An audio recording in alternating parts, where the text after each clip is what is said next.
What's going on, guys? Aaron from Top Tier Gaming here, and today I am bringing an updated Traptrix deck profile for post-Bode meta. Burst of Destiny pre-release was just last week, and Traptrix is a deck that I think got a huge boost from Burst of Destiny in the form of Lord of the Heavenly Prison. It is such a good card for this deck for so many different reasons. Of course, we are a back row deck, so it helps in that factor. But for another reason, in the fact that we're playing a lot of level 4s, it is just a very, very good card for the deck, and I'll explain more of that when we get into the profile. Before we hop into it, I do want to let you guys know that Discord link down below. We are trying to build up the Discord and have a community growing there. It's a super good time, and we're trying to do some special stuff on it, including like maybe Edison format tournaments, and maybe like tournaments on Sunday, or just a way to like play with subscribers. So if that sounds interesting, you just want to hang out with the community, Discord down below. And without further ado, let's get into the Traptrix deck profile. So starting off, we're going to start off with our 3 Mermelio, just definitely the best Traptrix monster. On normal summon, you get to search a trap hole card from your deck to your hand, which is very good because that's an additional interrupt on your opponent's turn, as well as setting up your Traptrix Sarah to have her effect be able to be activated. And then when she special summons, she pops a spell and trap card, which is super good for like outgrinding decks, especially like back row decks, and just gives you more versatility in what this card can do, pop field spells, things of that nature. So she is a very important Traptrix monster, and the one you want to make sure you maximize because she is the best one. Next up, we have 2 Mantis. Now, I used to be a pretty big advocate of 3 of this card, but in this list it's a little different. I'm still a big fan of 9 Traptrix monsters. I've just sort of replaced the ratios and mixed them around to where only 2 Mantis. When Gina Loa came out, her name's not Gina Loa anymore, it's Vesiculo.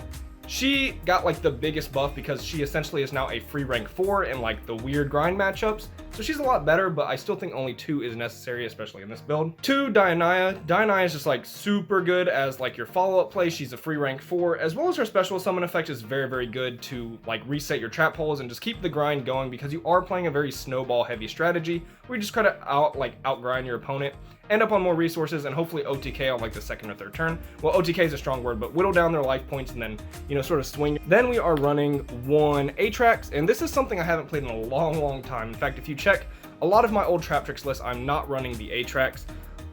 But just like, she is essentially over the 3rd Mantis in this build.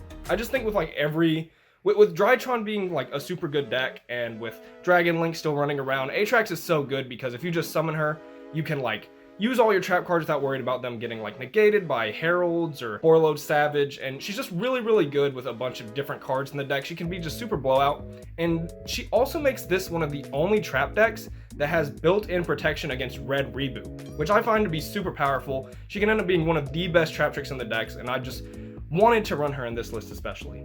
And then lastly, 1 Vesiculo. I feel like she's good enough to play. She is the new Traptrix extender, and she's just very good for getting either additional rank 4s or activating Sarah, or keeping you alive in the grind game by being able to set traps. My big issue with her still is the fact that you can only use 1 of her effects per turn. I feel like that just didn't have to be there, and it is very annoying that it is there. Nothing you can do though. I still think she's worth the run, and it makes it to where this is the 9 Traptrix engine. Instead of like 3v3 we used to play, I am now on like 3-2-2-1-1. So this is the Traptrix package, and yep, just 9 Traptrix. It's one of the best ways to like keep it consistent in opening a Traptrix monster without opening too many, so we do play the 9. Next up, the extenders. We are on 2 Parallel Exceed and 3 Shade Brigandine. So these are the super extenders for Traptrix, and I had been a fan of 3 Parallel in the past, but this is a 40 card list. I'm used to playing like 42, so I've cut it down to 40, and 2 Parallel is just one of the cuts we had to make. Parallel is a super good card. You want to see it, which is why I loved playing 3, but there is an issue when you draw 2, because you're running too many of them, and it's just like another dead draw. And this way you get all of your Parallel Exceeds out of your deck the second you activate his effect and he resolves, so that's very nice. At the end of the day, it's just another level 4 extender that can get into a rank 4. So open this in a Traptrix monster, and you end up with like Sarah Aflasia or something even better with the release of Lord of the Heavenly Prison. Once again, he's so good and changes this deck entirely in my opinion. And Brigandine is just the best extender, because if you open Brigandine and a Traptrix monster, you get your Sarah obviously, and then you get a rank 4 with it and a free back row, and that's super good. Just a lot of really good plays in a 2-card combo, and can help your snowball start early, and then you can just steamroll into your win. So Brigandine is definitely a card you have to play at 3, and with Lord of Heavenly Prison, it's a really good set, because what he does is really allow you to play aggressively on your turn. I'll get more to that when we get to him, but yeah, you want to run these extenders. I do think 3 Parallel, there is still some merit and maybe will be played in this list still. I'll have to do some more testing, but right now I'm currently on 2. Alright, so next up is the highlight of Burst of Destiny for the deck, the man himself, Lord of the Heavenly Prison. So this is the brand new card from Burst of Destiny. If we can just get this thing to focus, that would be fantastic. This card is going to change the deck because he not only is protection from Lightning Storm and just things of that nature, he's just a very, very powerful card in the fact that he is a beater and a starter. So if you don't know what he does, you can reveal him in your hand, and then while he's revealed, your opponent cannot destroy your set cards with card effects.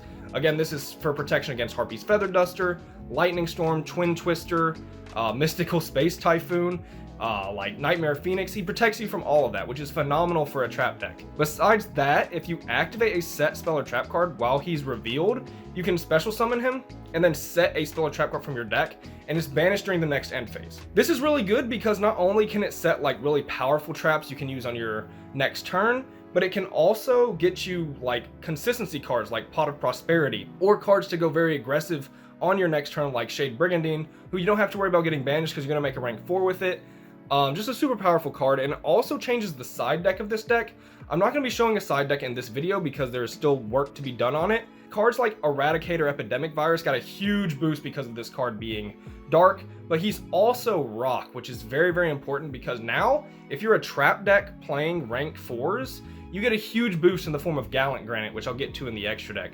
But also, this card is a 3k beater, which is phenomenal because Traptrix lack damage, and this guy is just 3k. Super phenomenal card, and just gave this deck such a huge boost. I do think this is one of the best Heavenly Prison decks in the game because it is also rank 4 centric, and I think Traptrix probably got one of the biggest boosts. Like, this deck in Guru got the biggest boosts with this card in my opinion, and he's just phenomenal. And I only played 2 because he is searchable in the form of Gallant Granite, but his ratio could change, but I just love this card. He is absolutely fantastic. Alright, on to some good go second cards because this deck is generically weaker going second. I've never felt it's really as bad as people kind of give it credit for, and I've had a lot of success going second, but I've also been playing things like the Dogmatica package, Arlecchino, cards like Triple Tactics Talent, and I'm not playing that in this build. In this build, I'm playing just like very powerful go second cards that are just beyond impactful. So we're playing 3 D-Shifter. This card, like, you see it in a deck before and you're like, okay, D-Shifter is a really good card. It can just sometimes beat the meta, but this card wins games on its own. Like, you can just draw this and you can just win because of this card. Like, it is so much better in practice than you can see it on paper. The downside is you can draw him mid-game and he's absolutely useless. Of course, that is the downside. But opening this card going second, sometimes it just makes the round like a bye. It is such a free win in some situations. He is beyond impactful, and in Traptrix, this is just sort of a mainstay at 3 now in my opinion, because against a lot of matchups, it's just game. Like your harder matchups like Dragon Link and whatnot, going second now essentially means you're going first, because they just don't have a play through D-Shifter. And lastly, I am choosing to main deck 2 Nibiru. 2 is a really weird number, I guess, but like, this card's always been iffy for me in Traptrix. It's either like the best card in my deck or it's just useless. I'm on 2 because it's just a very impactful go second card, and D-Shifter plus Nibiru is so devastating. Like, if you wait for the D-Shifter for like an opportune Nibiru time, decks that can normally play through 1 Nibiru can't. Like, it is devastating. Yeah, Nibiru just a really powerful go second card, gives you a 3k beater. He is also a rock, and you're also manning Gallant Granite, so searching Nibiru is not a terrible thing. It can make your opponent play differently, which is very nice.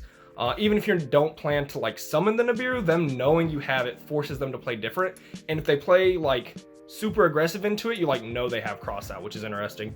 But yeah, I think Nibiru is just a pretty good card in this deck, and the fact that Gallant Granite's in the deck now too, I think there's more reason to play this card. But yeah, 2 is interesting, but I feel like it's just what we have. I might up it to 3 if I'm going to main it at all. I just had 2 extra slots, and I just chose Nibiru, so you can do what you want with that slot. I think Nibiru is just very powerful though, but 3 is definitely a preferred number, I think.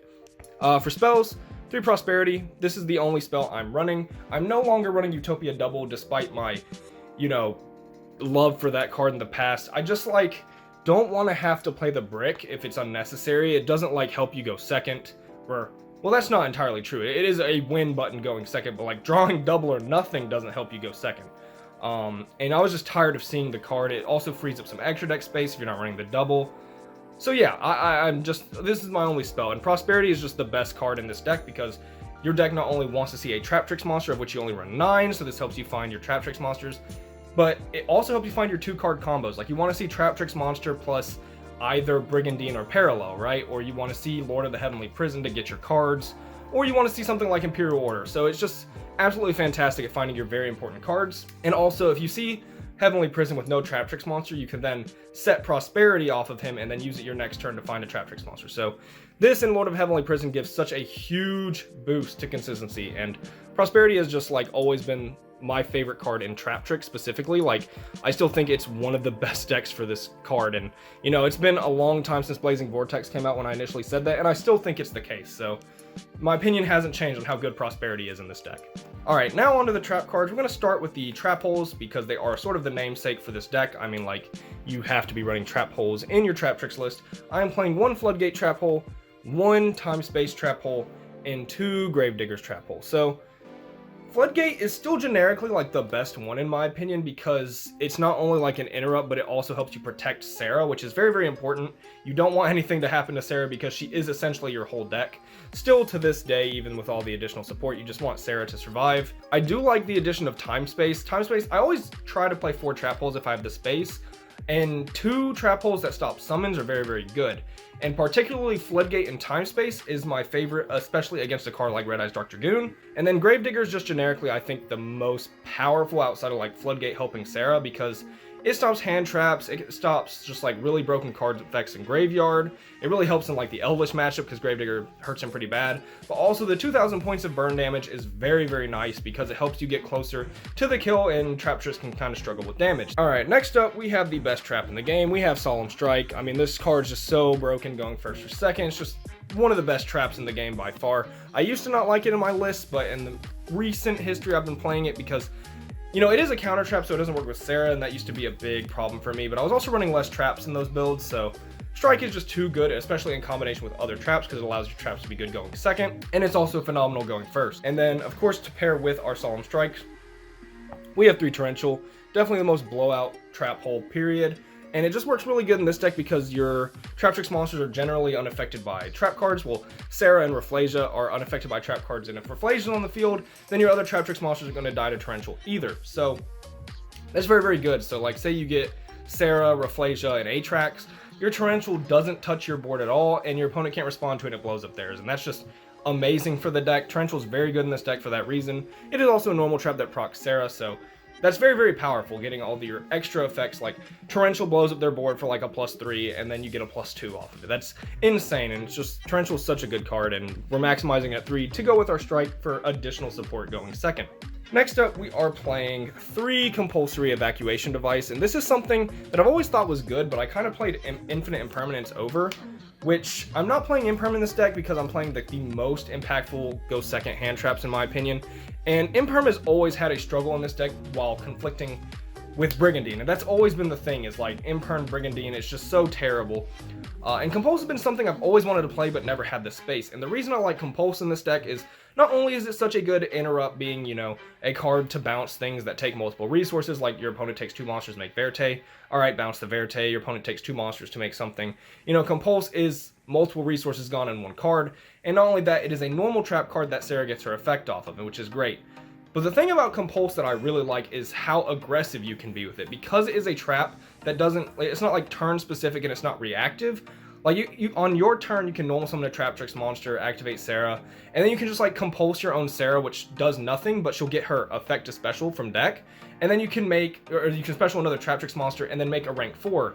And it's just something else very aggressive. If you need to clear back row off your field to set more back row, or you just need to, you know, especially if you can bounce one of their monsters on your turn and then get Sarah's effect off of it, pop a back row off from Mermelio, it just snowballs again just so fast. And I love aggressive, like, on your own turn trap cards in this deck, like Brigandine and Compulse, for this reason, to just go, you know, slam into your opponent with much more damage than they were expecting because of these aggressive trap cards, and that's what I really like. Compulse is just very versatile in this deck, and I'm just running it at 3. Of course, it does suffer to Dragoon because obviously it targets, but trap decks just generally have a problem with him in general, and that is why we're running 2 Ice Dragon's Prison. We have more ways to out Dragoon than this card, but this has always just been one of the best outs, especially if you summon Atrax and then just set this card.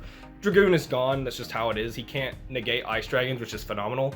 This card is just the destroyer of worlds for so many decks, like Dragon Link. Pretty much any deck that's not Dry Trump, like this is good versus Tri Brigade in a lot of situations. Restoration, this is good versus Dragonlink, this is good versus Eldritch, this is good versus just so many different decks. I mean, there are too many decks this format for me to name how many decks this is good against.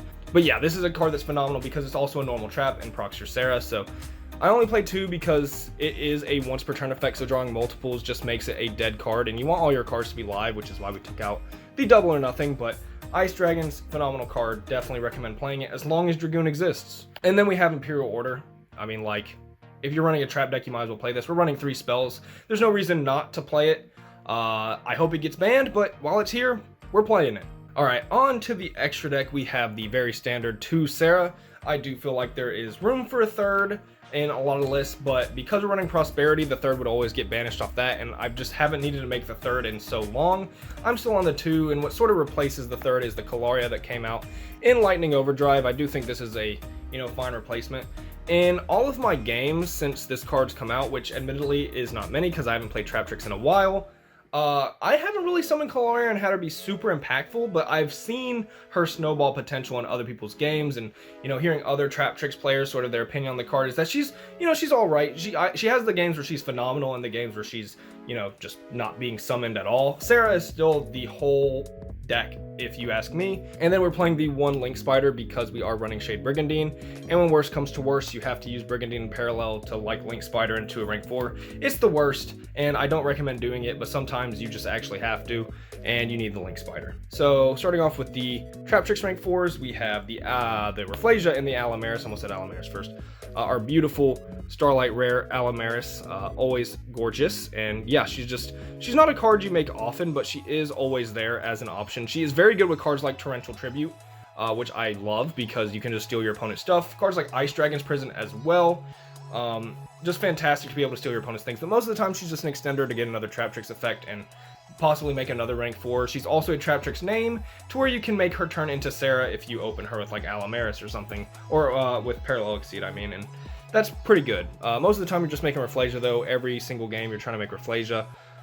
Every single game 1 especially, because your opponent might be maining Nibiru. Luckily, people tend to side that out versus this deck, so you don't have to worry about it in other games. But yeah. Time Thief Redoer has been my favorite rank 4 in this deck since essentially its inception that I've been playing it. Time Thief Redoer is such a raid boss. He wins games on his own. He is such a grindy card, which supports the snowball style of this deck. He can just be an out to so many things, makes evenly matched not such a blowout versus you. I mean, this deck already has like an okay evenly matched time because Sarah stays on field and gets you like multiple pluses off of it. But Sarah plus Redoer into evenly match, it just feels like you're starting a whole new turn, like without losing too much resources. So Redoer is phenomenal. You can draw cards, steal your opponent's like combo pieces like the Red Eyes Fusion, things like that. He is just such a great rank 4 because you're playing Shade Brigandine and you can instantly put a trap under him. Then we have Abyss Dweller. This is pretty standard for every rank 4 deck. You are always playing Abyss Dweller. Gallant Granite is the new addition to the deck because of Lord of Heavenly Prison. This is just like the deck's new best friend, and oftentimes, especially game 2 and 3, where you might just make this instead of Rafflesia, because you want to get to your Lord of Heavenly Prison to stop the real bluffs. Like, they're siding out their main deck Nibirus and they're putting in Lightning Storms, right? So Gallant Granite is just a lot better for searching that. It can also search Nibiru if you already open Lord of the Heavenly Prison, which is cool. So yeah, this is just a really nice card in the deck. And also, it is a 23 beater, which is nice to end with, because when you end with Rafflesia, your follow-up sometimes is just no damage. So Gallant Granite, definitely a mainstay for the deck, and probably my go-to, like, rank 4 from now on, because you just need Lord of the Heavenly Prison really bad. Next up, we do have the Vespinato for our Rafflesia. This is just something very easy to go into that not only is a big beater while Rafflesia is not, but also brings something back from the grave when it dies, so just a phenomenal card. Then we run the Utopia package, which is no longer Utopia Double and Utopia. It is Utopia and Utopia the Lightning. And we do have our fantastic Astral Utopia here. This is pretty much my baby in this deck. I just love this card. Like, it's a really cool card in general, but having it be Astral Rare is very gorgeous. And yeah, I mean, we're running this as it's an out to Dragoon. It's also just a way to put a 5k body on the board, which is just, a lot of damage in a deck that generally can't deal it. So I love this Utopia package. You still get a pretty big beat stick without running the brick, and yeah, this is the way I'm currently playing the Utopia package in this deck. Then we are running the Chakanine, the Borbo, and the, of course, Divine Arsenal, a Zeus. As long as Dragoon is a card, this is a way to out Dragoon, and we are running as many ways to out Dragoon as possible, and this is just a way, especially when you're behind in the game and you can like Mantis Vesiculo into Chakanine or just Dianaya into Chakanine, a way to turn one card into a 2-send Zeus, which I think is worth running. And yeah, we freed up some extra deck space by taking a lot of the links I never made out, and as well as taking Utopia double out. We're able to run things like this, which I think is pretty good. So, and we're not running Dogmatica anymore, so this is just nice. And yeah, that is it for the Traptrix deck profile. I hope you guys enjoyed. I think this deck just got a phenomenal boost because of Lord of the Heavenly Prison, and this is the deck I plan to be running for a while now. I mean, of course, this is one of the decks I'm known for. I played this deck probably the longest on the channel, besides maybe Earth Machine, Evil Twin. You know, I have a couple of decks that people tend to know me for, but Traptrix is a deck I've just played a lot, and while I haven't played it recently because I've been trying new decks, this is a deck I definitely want to return to, and especially have fun with this card because he is just so fantastic, and I just can't wait to use him. So, yep, this has been Aaron from Top Tier Gaming. I hope you enjoyed. Leave a like, subscribe, comment down below what you think of Traptrix, how you want to play the deck if you're running it, if you think it could be good going into this next meta. I think it's fantastic personally. I think it's always a pretty good sleeper pick, but yeah, hope you guys enjoyed the video. See you guys.